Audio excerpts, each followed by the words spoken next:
Let me tell you about a time when even the wisecracking, unstoppable Deadpool shed tears. Yes, the merc with a mouth actually cried.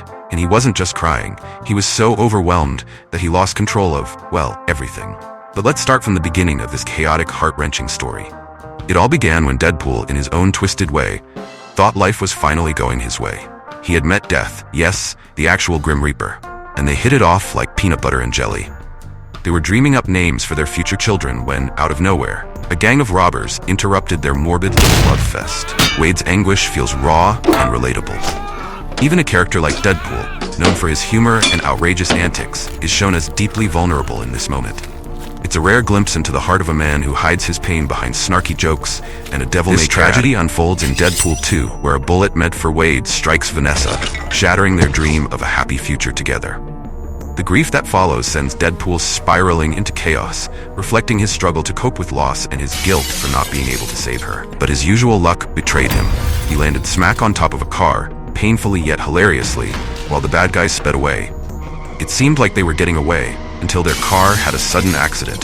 Deadpool would call it fate. He slammed into the enemy car, taking them out in his own ridiculously chaotic style, but not without consequences. Clutching the criminal tightly, Deadpool was struck by a truck, sending both of them flying. This incident left Deadpool broken, not just physically, but emotionally, because it reminded him of the loss of his beloved girlfriend, Vanessa. Heartbroken and lost, Deadpool couldn't see a reason to go on. He decided to try every absurd way possible to end his life. First, he fed himself to a polar bear. Seriously, he even introduced himself as Captain Delicious Pants. That didn't work. Next, he drank an entire bucket of liquid drain cleaner. Still alive. Then, he jumped off the top of a 100-story building, only to walk away from the wreckage like a cartoon character who doesn't understand physics. Finally, he resorted to lying on top of a gas tank filled with highly flammable gasoline, lighting a match, and boom, the explosion sent him flying, but not into oblivion. Instead, Deadpool woke up in another world. In this strange afterlife, Deadpool saw her, Vanessa, his one true love. He tried to run to her, but something held him back. He yelled for her, desperate to hold her one more time.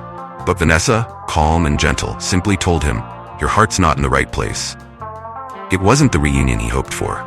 Back in the real world, Deadpool found himself returning to the X-Men's base, a story that proves even the funniest superheroes have their moments of heartbreak.